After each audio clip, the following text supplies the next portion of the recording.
नीतीश कुमार की हालत कुछ ऐसी हो गई है कि न उन्हें निगलते बन रहा है और ना ही उगलते बन रहा है, बल्कि अगर साफ साफ शब्दों में कहा जाए तो मुख्यमंत्री नीतीश कुमार मंदिर का वो घंटा बन गए हैं जिसे हर कोई बजा दे रहा है। कभी लालू प्रसाद यादव बजा दे रहे हैं, कभी तेजस्वी यादव बजा दे रहे हैं। वहीं तेजस्वी यादव को एक तरीके से अगर ठेठ भाषा में कहा जाए तो तेजस्वी यादव को घंटा सीएम नहीं बनाने जा रहे हैं मुख्यमंत्री नीतीश कुमार। वहीं नीतीश कुमार और लालू प्रसाद यादव के बीच सहमात का खेल चल रहा है। दोनों अति होशियार व्यक्ति हैं और दोनों एक दूसरे के साथ सहमात का जो खेल खेल रहे हैं, होशियारी जो दिखा रहे हैं, ये अब पर्दे के बाहर आकर के खेल अब चलने लगा है। और आप एक बात जान लीजिए कि ये पर्दा जब हट चुका है और पूरी बात हम आपको बताएंगे, तब आपको लगेगा कि जहां नीतीश कुमार अपना बुद्धि लालू प्रसाद यादव पर दिखा रहे हैं, वहीं लालू प्रसाद यादव अपना बुद्धि नीतीश कुमार तक दिखा रहे हैं।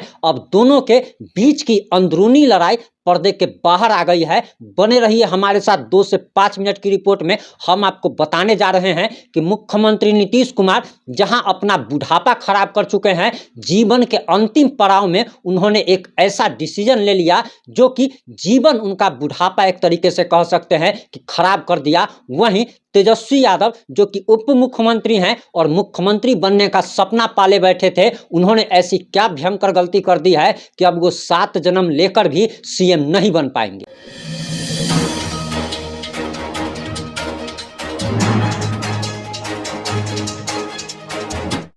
नमस्कार, मैं प्रिंस कुमार सिंह और आप देख रहे हैं पॉजिटिव इंडिया। अगर अभी तक आपने चैनल को सब्सक्राइब नहीं किया है तो खबरों से अपडेट रहने के लिए कृपया चैनल को सब्सक्राइब कर लीजिए, और जो लोग ऑलरेडी कर चुके हैं उन तमाम लोग को सहृदय धन्यवाद। अब वापस आते हैं अपनी खबर पे। एक कहावत है कि न खुदा ही मिला और ना ही विशाले सनम। अब दरअसल सबसे पहले हम आपको नीतीश कुमार के बारे में बताते हैं, उसके बाद हम तेजस्वी यादव जी पर भी आएंगे। सबसे पहले आप जान लीजिए कि नीतीश कुमार एक तरीके से उन्होंने अपने जीवन की इतनी भयंकर गलती कर दी है, और वो भी जीवन के अंतिम पड़ाव में, कि उन्होंने अपना बुढ़ापा ही खराब नहीं किया बल्कि उनके जेल जाने का भी खतरा है और उनकी बाकी बची जिंदगी जेल में भी कट सकती है।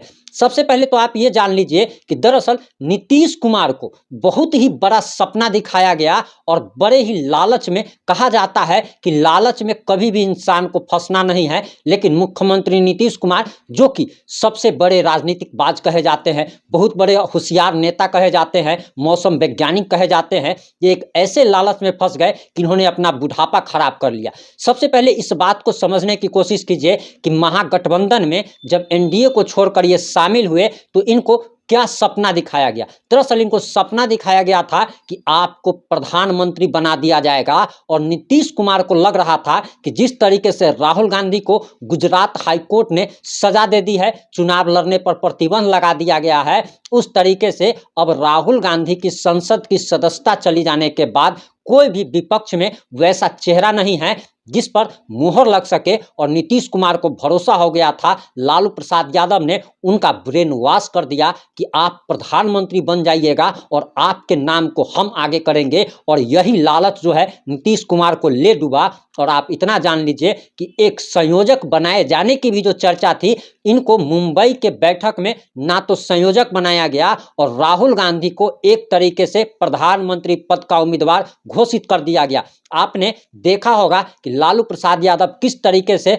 राहुल गांधी के साथ खड़े होते हैं, राहुल गांधी का हाथ खड़ा कर देते हैं और राहुल गांधी को नेता मान लिया जाता है। वहीं आप ये जान करके चलिए कि अगर नीतीश कुमार अगर एनडीए के साथ रहते तो उनको क्या बेनिफिट मिल सकता था। मुख्यमंत्री नीतीश कुमार को बिहार में अगर किसी ने प्रोजेक्ट किया था तो वो बीजेपी थी, उसने सीएम पद तक पहुंचाया। और अगर नीतीश कुमार एनडीए में अगर रहते तो कल के डेट में वो अगर सक्रिय राजनीति से अगर रिटायरमेंट लेते तो कहीं किसी राज्य के राज्यपाल बनना उनका लगभग तय था। अगर प्रधानमंत्री नरेंद्र मोदी से या बीजेपी से अगर उनकी अगर डील अगर हो जाती तो हो सकता था कि उपराष्ट्रपति भी बन जाते। लेकिन अब तो सीएम की कुर्सी भी जाती दिख रही है, ना तो खुदा मिला और ना ही विशाले सनम। इसलिए कहा जाता है कि लालच में कभी नहीं फंसना चाहिए और दूर की दृष्टि हमेशा रखना चाहिए। लोगों को दूर का भविष्य का फायदा देखना चाहिए, ना कि नजदीक का फायदा देखना चाहिए। और नीतीश कुमार को जिस तरीके से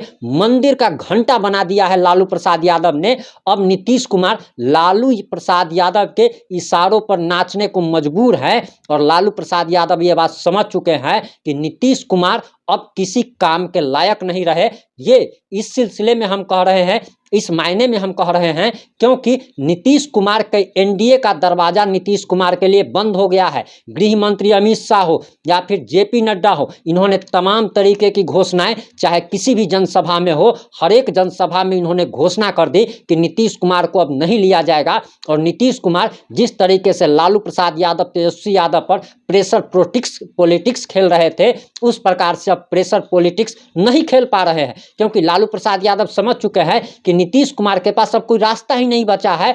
चाहे उनकी कितनी भी बेइज्जती हो, कितना भी मारगाड़ी खाना पड़े, वो अब उनको उसी परिवार में रहना है, उसी लालू प्रसाद यादव के साथ रहना है। वरना अभी जो सीएम की कुर्सी पर भी हैं, वो एक विधायक तक का, एक मुखिया तक का चुनाव भी नहीं जीत सकते। और नीतीश कुमार ने अपना बुढ़ापा खराब कर लिया। अब थोड़ा सा आ जाते हैं हम तेजस्वी यादव जी पर। तेजस्वी यादव में युवा, बिहार के युवा अपना भविष्य देख रहे थे। लोग ये सोच रहे थे कि बाप अगर चारा घोटाला किया हो, बाप अगर सजा याफ्ता हो, लेकिन हो सकता है कि बेटा अपने आप में सुधार लाया हो। और जिस प्रकार से जब तेजस्वी यादव जब विपक्ष में थे, और जिस प्रकार से चाहे वो नियोजित शिक्षकों के मुद्दे हो या फिर बिहार में जो भी अपहरण, लूट, हत्या, बलात्कार जो एनडीए के शासनकाल में हो रहा था, उस पर जो आवाज़ उठा रहे थे, गरीब बेरोजगारों के लिए जो आवाज़ उठा रहे थे, दलित के लिए, शोषितों के लिए, वंचितों के लिए, यहाँ तक कि गरीब सवर्णों के लिए आवाज़ उठा रहे थे। और परशुराम जयंती पर भूमिहार के साथ उन्होंने मंच साझा किया था, आशुतोष कुमार के साथ, और उनमें सारे समाज के लोग, हर जाति के लोग अपना भविष्य देखने लगे थे। और अगर तेजस्वी यादव एक गलती अगर नहीं करते तो वे बिहार के सीएम बन सकते थे, मुख्यमंत्री बन सकते थे। लेकिन उन्होंने भयंकर गलती कर दी। और भयंकर गलती क्या कर दी, वो भी एक लालच में फंस गया बेचारा। वो लालच क्या था कि दरअसल महागठबंधन में नीतीश कुमार को शामिल कर लेना, उस नीतीश कुमार को जिसकी कोई क्रेडिबिलिटी नहीं है, जिस पर 2 सांसदों वाली पार्टी, 2 विधायकों वाली पार्टी तक भरोसा नहीं कर सकती कि नीतीश कुमार कब किस करवट बैठ जाएंगे, उसका कोई अंदाजा तक नहीं लगाया जा सकता। आप ये कह सकते हैं, आप किसी के मरने का, जीने का आप भविष्यवाणी कर सकते हैं, लेकिन नीतीश कुमार के बारे में कोई बड़े से बड़ा भविष्यवक्ता तक भविष्यवाणी नहीं कर सकता कि नीतीश कुमार कल किस तरफ हो जाएंगे। और यही गलती तेजस्वी यादव ने कर दी। अगर तेजस्वी यादव नीतीश कुमार के साथ अगर महागठबंधन में शामिल उनको नहीं करते, अगर सरकार अगर नहीं बनाते, तो 2025 के विधानसभा चुनाव में गारंटी के साथ कह सकते हैं कि पूर्ण बहुमत आरजेडी को मिल जाता। लेकिन अब आरजेडी का एक बार कहा जाता है कि लकड़ी की हांडी जो है वो चूल्हे पर एक बार ही चढ़ती है, एक बार के बाद दोबारा नहीं चढ़ती है। वही गलती तेजस्वी यादव ने कर दी। गलती से एक बार ये सीएम जरूर बन जाते, पूर्ण बहुमत में आ जाते, 5 साल कम से कम सीएम रह जाते, और इनका जो सपना था वो सपना कम से कम पूरा हो जाता। लेकिन इनका सपना जो है वो मिट्टी में मिल चुका है, चकनाचूर हो चुका है। तो इस बात को इसलिए कह रहे हैं कि पिछले 1 साल से तेजस्वी यादव सरकार में आ चुके हैं, और जिस तरीके से विपक्ष में ये लोगों की आवाज़ उठाते थे, बिहार वासियों के लिए, हक हुकूक के लिए लड़ाई लड़ते थे, अधिकार के लिए, दलितों, शोषितों, वंचितों, सवर्णों, यानी कि सभी जातियों के लिए आवाज़ उठाते थे। लेकिन आप देख लीजिए कि अब लोगों ने देख लिया कि पिछले 1 साल में तेजस्वी यादव क्या कर रहे हैं, इनका कौन सा बयान आ रहा है। कभी ये भूमिहारों को गाली दे देते हैं, कभी ब्राह्मणों को गाली दे देते हैं, कभी दलितों को कुछ कह देते हैं, कभी किसी को कुछ कह दिया। और इन्हीं के शासनकाल में सबसे ज़्यादा यादवों की हत्या हो रही है। और सबसे बड़ी बात तो ये है कि दरअसल इनके राज में जंगल राज रिटर्न 2 आ चुका है। यानी कि लोगों को एक आशंका थी कि जंगल राज आ सकता है, अब वो 1 साल में इन्होंने दिखा दिया कि हमारी सरकार में अगर हम रहते हैं तो जंगल राज तो ऐसा आएगा कि दिन दहाड़े जो है वो लड़कियों का परेड कराया जाएगा, निर्वस्त्र करके उनकी पिटाई की जाएगी। और सबसे बड़ी बात आपको एक जानकारी और देते चलते हैं, इस न्यूज़ से इतर है कि राजस्थान में एक महिला को एक महिला को निर्वस्त्र करके उनकी पिटाई की गई है। सोशल मीडिया पर ये वीडियो तेजी से वायरल हो रहा है, लेकिन इसके लिए कोई भी राजनीतिक पार्टी आवाज नहीं उठाएगा। चलिए एक बार फिर से तेजस्वी यादव पे आ जाते हैं। अगर तेजस्वी यादव महागठबंधन में अगर नीतीश कुमार को शामिल नहीं करते और 2025 का अकेले अगर चुनाव लड़ते, तो आप गारंटी है कि लिख करके रख लीजिए कि 2025 में तेजस्वी यादव का सीएम बनना तय था।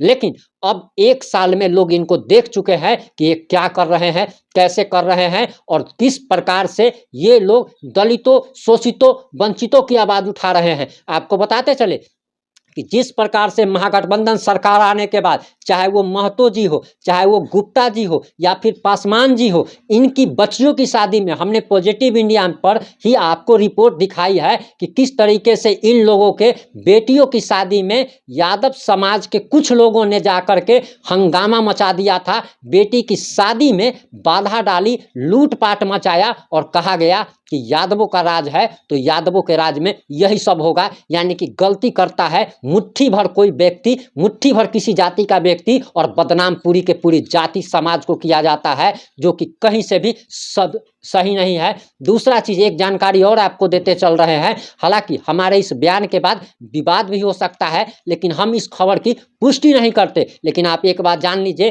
कि जिस तरीके से यादव समाज को पिछले 30 से 35 सालों से लालू प्रसाद यादव ने बुर्बक बनाया है और बुर्बक बना के रखा है, अब वो यादव समाज शिक्षित हो चुका है। और सबसे बड़ी बात तो यह है कि लालू प्रसाद यादव अपने आप को कहते हैं कि हम यादव हैं, जबकि वो यादव हैं ही नहीं। वो एक गरेरी समाज से आते हैं, गरेरी जाति से आते हैं और अपने आप को यादव कहते हैं। जिस प्रकार से आप ऐसे इस बात को समझने की कोशिश कीजिए कि ये नेहरू का वंश चल रहा है, नेहरू का वंश चल रहा है, इंदिरा गांधी, उसके बाद राजीव गांधी, उसके बाद राहुल गांधी। लेकिन ये टाइटल क्या है? टाइटल चोरी का है। महात्मा गांधी के चोरी का टाइटल इन लोगों ने लगा लिया। उसी प्रकार से लालू जो है वो यादव नहीं है, गरेरी है और इन्होंने चोरी का टाइटल यादव लगाया और अपने आप को यादव कहते हैं, लेकिन ये लोग गरेरी है। अब सारे लोगों को इस बात का पता चल चुका है और इस बात को अब लिख करके रख लीजिए कि नीतीश कुमार मंदिर का घंटा बन गए। इन्होंने अपना बुढ़ापा खराब कर लिया और तेजस्वी यादव ने अपनी जवानी ही नहीं बल्कि जवानी से लेकर के बुढ़ापा तक का अपना 35 से 40 साल का राजनीतिक कैरियर चौपट कर लिया।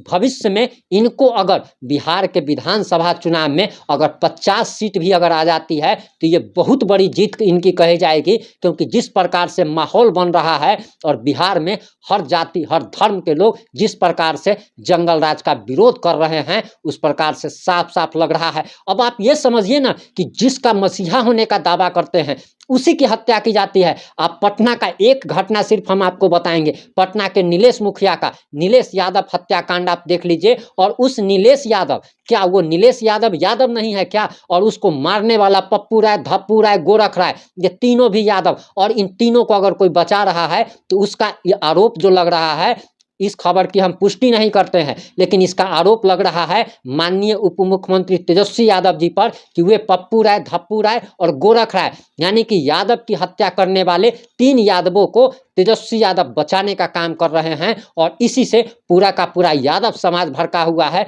लाखों लोग लगातार पटना की सड़कों पर निकल करके इनसे इस्तीफा मांग रहे हैं, इनको गद्दी से उतारने की बात कह रहे हैं। तो इससे आप समझ लीजिए कि बिहार की राजनीति किस करवट बैठ रही है। आप अपनी प्रतिक्रिया कमेंट बॉक्स में जरूर दीजिएगा। आप हमारी राय से सहमत है या नहीं? आप क्या सोचते हैं? आप क्या चाहते हैं? आप अपनी प्रतिक्रिया कमेंट बॉक्स में जरूर दीजिएगा। जुड़े रहे हमारे साथ। जय हिंद, जय भारत, जय जय बिहार।